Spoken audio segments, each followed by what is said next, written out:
Oppo are going to go all in 2020 with the Find X2 Pro, which has sidestepped innovation in favour of a more traditional flagship approach. We've already gone hands-on, but how does it stack up after an extended period with the best in the business? Thanks for watching 9to5 Google on YouTube. Remember to thumbs up, hit subscribe and enable notifications with the bell icon to be among the first to watch our upcoming videos. While the excitement of a next-gen motorised Find X2 was essentially slapped down with this new design, the Find X2 Pro really is a stunning slab of tech. I've absolutely fallen in love with the vegan leather textured plastic rear panel, which essentially does set this apart from the many predominantly metal and glass smartphones out there. It's approachable, soft, and it actually manages to address some long-term durability issues really pretty well. I have managed to pick up a couple of dings and very minor scuffs on the embossed Oppo logo though. It's really held up well though in daily usage, adds grip and removes the worry of fingerprints becoming a major problem. I'm also intrigued as to see how the leather will age over time. For those wanting a more standard look, there is of course a ceramic black option that is far more stealthily executed. Flipping over, the undoubted star of the show on the Find X2 Pro is that 120Hz Amoled Qhd panel. It's undeniably excellent, and I'm confident that once you try 120Hz for yourself, you'll be sold on that increased fluidity too. That's not to say 90Hz is bad, the difference is just far more pronounced from 60 to 120Hz than it is from 60 to 90Hz, and that's a major differentiation here. Downscaled 4K content looks superb, and although Oppo does claim this is a 3K panel, it's just a smidgen over QHD, with a 3168 by 1440 pixel resolution.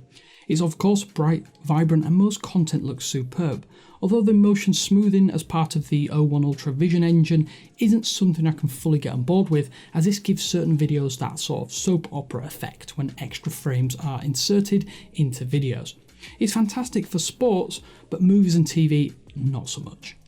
120Hz also has some minor issues with app animations, or at least third-party app animations. These can be a bit laggy or imperfect and can detract from the super smooth experience. It's what really enhances the Find X2 Pro though. Anything that relies on swiping, scrolling and tapping is enhanced tenfold. It's also running at full resolution, which is sublime in practice. On previous Oppo flagship devices, one of the biggest bugbears was undoubtedly ColorOS, and while it isn't quite perfect, ColorOS 7.1 has been pleasantly toned down to the point I'm actually happy to use it daily.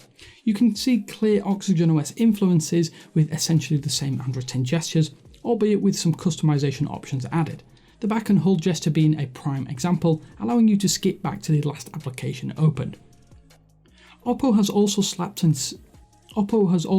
so many options under the hood that it would take a while to run through them all, but the entire package is definitely not held back in any way by the internals.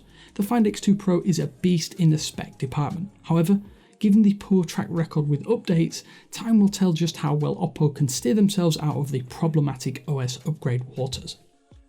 I thought the power-hungry 120Hz display, 5G connectivity and thirsty internals might cause some issues with the reasonably modest 4260 mAh battery, but I'm getting anywhere from 5 to 6 hours of screen on time with the display settings maxed out and plenty of usage per day.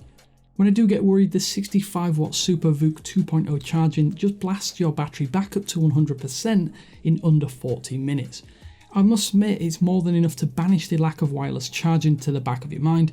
I'm completely changed my charging habits too, simply topping up when I'm able to get into a worry-free percentage figure. I'm sure lowering the display resolution and screen refresh rate will net impressive longevity on top of that too, but for the most part I think you should stick to QHD Plus at 120Hz. Along with the display, the camera is undoubtedly another major talking point of the Find X2 Pro, and it really doesn't disappoint. The large protruding nodule at the rear gives you dual 48 megapixel sensors for the main and ultra wide, along with a 13 megapixel 5x optical telephoto lens, which is capable at up to 10x with hybrid shooting modes. It's a fantastic camera setup with good colours, sharpness and dynamic range. It doesn't quite mimic the expertise of the P40 Pro with its larger sensor, but it gets damn close, and when zooming in you'll get fantastic results even up to 30x zoom. With that said though, I found that turning off the AI colour dazzle mode is worth doing right out of the gate for more consistent images across a wider variety of shooting scenarios too. With Huawei losing a foothold in global markets, now is the time for an outright Galaxy S20 competitor, and Oppo looks to have made a compelling alternative that hits almost all the marks that it's possible to hit.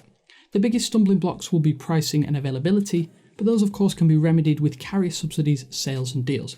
Some other minor software stumbling blocks aside, the Find X2 Pro is one of the finest devices of 2020 so far. Of course, if you have any questions or have some feedback of your own, leave your comment down in the comment section below. As always though, this is Damien with 9to5 Google saying thanks for watching, and I will speak to you later.